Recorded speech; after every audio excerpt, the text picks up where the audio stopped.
What's up, everyone? Welcome to this day in Philly sports history for May 4th, 2025. I'm your host, Jim Montgomery. Welcome to a Sunday edition of the podcast. I'd be remiss if I did not say, May the 4th be with you. Not really a big Star Wars fan. Never was. Hopefully, of all the things that get said on here, that's not the most controversial one that's going to make me lose listeners. But that just was never one of those things I was into. But if you are a Star Wars fan, May the 4th be with you. All right, let's get into the Phillies. And what a win for them. It almost seems like they're finally starting to turn it around, especially against the Diamondbacks, especially with Aaron Nola on the mound, who has historically not done well against the Diamondbacks, but pounded out some hits early, 7-2. JT Realmuto and Max Kepler both went deep. 2 homers, 5 RBI between the two of them. Brandon Marsh returned to the lineup and looked like what we would hope that he would be, going 2 for 4 with an RBI, hit some hard balls. Bryce struggled. He's so close, I think, to finally turning it around. Went 0 for 4 with a walk, but he does appear as though he's seeing the ball better. And I feel like I did a little bit of research on this. He historically does, since he's been with the Phillies, get off to slow starts in April, but this is usually right around the time he starts picking it up. So hopefully we see him. But they won the series now against the D-backs, which they're a good team. Have historically, over the past couple of years, had the Phillies' numbers. So totally will take that. Kyle Schwarber extended his on-base streak to 39 games. And thanks to this stat from my boy John Foley over at On Pattison, I was wondering this. I'm sure you were. I always say if you're keeping score at home. But that is number 9 all-time in Phillies team history. Mike Schmidt reached base safely in 56 straight games from 1981 to 1982. So still a little ways to go for Kyle, but has not been on base all season. So you got to like what you're seeing there. But back to Nola, who obviously has struggled early in the season, but very, very good quality start from him. 6 innings, 0 runs, 8 Ks. We can take a deep breath, hopefully, with Nola, because that's like 2 or 3 straight good starts, even though he wasn't getting the wins, other than, I guess, really the first start he had. I think he's been doing, kind of turning it around. So hopefully this is the start of the starting pitchers dominating. Maybe the Phils can go on a nice little run here. Need Bryce to get heated up. And they're back at it today looking for the sweep. Ranger Suarez makes his season debut, not major league, season debut for the Phillies today. That's a 2 o'clock game because I want to give a shout out and say good luck and congratulations to everybody out there running the Broad Street Run today. Probably some guys or some people are finishing already, but congratulations if you did run it. I've run it like 7 or 8 times. One of my favorite races.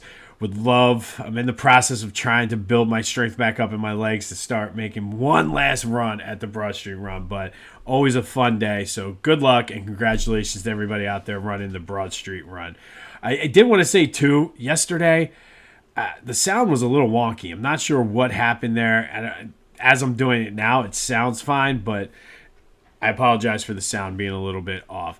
But please be sure to follow me on social media, Jimbo_Mott on Twitter and TikTok.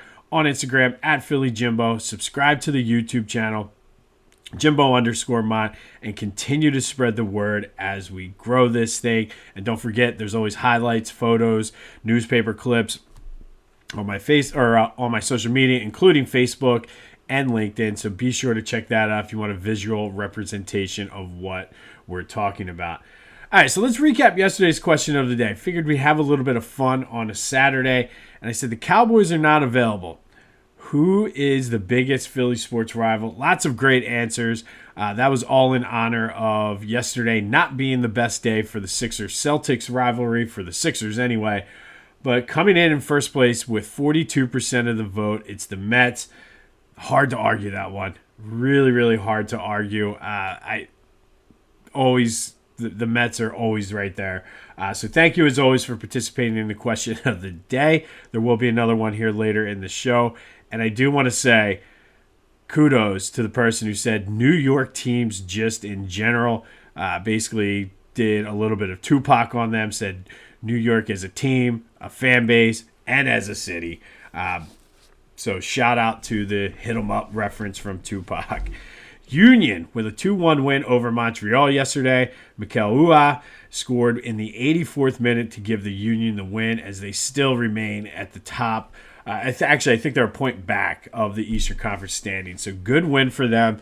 Even with the subtractions, they seem to be really putting it together this season. So always a good time. We're going down in a couple weeks to see them when they play Miami against Messi. So that should be a good time. All right. We ran our tankathon simulations this morning. Sixers kept their pick, got to number 6.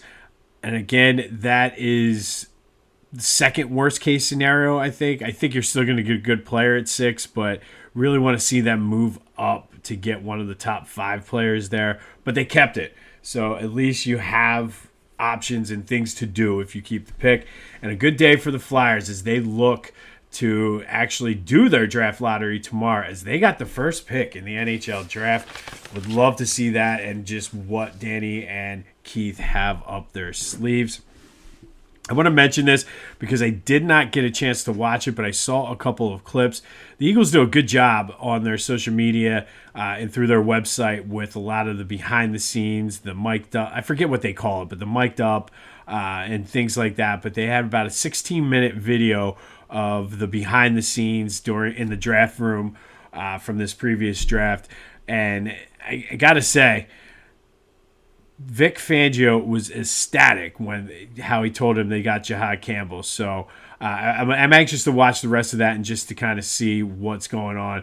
I did see another one where they commented, you could tell that the Eagles were trying to trade up because when Atlanta traded their pick, Howie was like, that's crazy. No wonder nobody's trading with me. So I'm looking forward to that. But if you haven't done so, check it out because I'm sure it's good. The Eagles always do a good job with that. Be sure to check out my boys at the Clashing Conferences podcast. Lots of great things going on with their sports fan network. Go to clashingconferences.com for details about what they have to offer, how you can get involved, and then check out their podcasts. They're fun anywhere you get your podcasts as well as on YouTube. They got a great membership group going. And like I said, go to clashingconferences.com to see how you can get involved. And then, of course, go to Philly Goat. I mean, obviously for Mother's Day, Father's Day, all of that stuff. But they have a ton of John Kruk shirts. And John Kruk, if you were watching the game last night, dude is amazing. I guess as they always do, they brought some of the good things from Citizens Bank Park for them to eat. And they brought up the cannoli quesadillas or s'mores quesadillas, which look amazing, by the way. And he didn't want to eat them, but T-Mac was eating them, and Kruk just took over and just had some fun with it as he was doing the play-by-play. But this dude is the man. You can go, you can get the Kruk around and find out. You can get the John Kruk is my spirit animal, all available at Philly Goat. And a lot of the John Kruk stuff does donate to his charity supporting veterans. So if you're going to do that, you're not only are you getting a cool shirt, you're also helping out a charity as well. Be sure to use the promo code Jim Montgomery to take 10% off your order. That's phillygoat.com, promo code Jim Montgomery to take 10% off of your order. All right, today we are going to go back to the year 2000. And on this day in 2000, technically, I guess, the Flyers evened their second-round playoff series at 2 games apiece against the Penguins in the second round of the Stanley Cup playoffs. This was an epic game. You may remember it. The game started on May 4th, did not finish up until 2:35 in the morning on May 5th. 7 hours of hockey, 5 overtimes. Keith Primo scored the game winner with 12:01 into the 5th overtime period to give the Flyers the 2-1 victory over the Penguins. Longest game in modern NHL history. It's the third longest in NHL history. The 2 longest happened back in the 30s, so I guess that's why it's considered modern NHL history. But the Penguins got the puck rolling, I should say, first in the first period. Then John LeClair tied it in the third with a power play goal. And the win actually propelled the Flyers. They would finish out the series, winning the next 2 games. go into the Eastern Conference Finals against the Devils, built that 3-1 lead that they would blow. That was the infamous Scott Stevens hit on Eric Lindros. But I just remember this game in my fraternity. It was like the senior night. We called it Pollyanna, where everybody brings a bottle and just sit around, have drinks, and just tell stories for the graduating seniors, like of their time at Temple and things like that. Two of my good buddies, Jay and Vasily, it was their Pollyanna, and I just remember watching. The game was always on in the background, and we're just like, of course, some Pittsburgh fans in the fraternity too, so lots of trash talking. But I remember it's the only time I remember the game we never thought the game was going to end. I remember we were all feeling pretty good, went out, came back, went back out. Like, it was just an insane time. But the Flyers beat the Penguins on this day 2-1 in 5 overtimes when Keith Primo scored the game winner. Longest game in modern NHL history. All right, and then finally today, we're going to add to our Philly Sports Summer playlist. And I told you, this is going to be a very eclectic mix, but it's good if you want to just put on some music and not have to deal with it. It kind of keeps everyone happy. And today's song is Take It to the House by Trick Daddy. This was released in 2001. It peaked at number 50 on the Billboard Hot 100. But the Philly sports tie here is, I vaguely remember this, but I do remember it, that at the Vet and even the early days of the Link, whenever a punt returner or a kickoff returner, I remember specifically Brian Mitchell at the Vet, would go back to return the kick. They would play Take It to the House, obviously hoping for a touchdown. I don't know if I ever remember anyone actually taking it to the house and then playing this song. I'm sure they probably did. But even now, still, whenever a kickoff returner or a punt returner go back, I